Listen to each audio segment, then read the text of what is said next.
దేశంలో మరోసారి అలజడి సృష్టించేందుకు ఉగ్రవాదులు పన్నిన భారీ కుట్రను గుజరాత్ యాంటీ టెర్రరిస్ట్ స్క్వాడ్ భగ్నం చేసింది.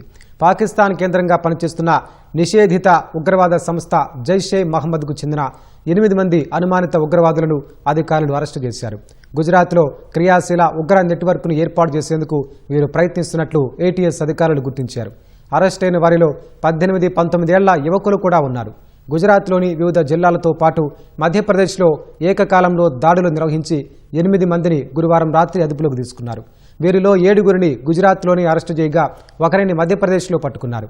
జైషే మహమ్మద్ ఉగ్రవాద సంస్థ తరపున పనిచేస్తూ గుజరాత్లో యువతను ఆకర్షించడం, నిధులు సేకరించడం, ఉగ్ర నెట్వర్క్ను బలోపేతం చేయడం వీరి ప్రధాన లక్ష్యమని విచారణలో తేలింది. అరెస్టైన 8 మందిపై అధికారులు అత్యంత కఠినమైన చట్టాల కింద కేసులు నమోదు చేశారు. ఈ నెట్వర్క్లో ఇంకా ఎవరెవరు ఉన్నారనే కోణంలో ఏటీఎస్ అధికారులు నిందితులను సుదీర్ఘంగా విచారిస్తున్నారు.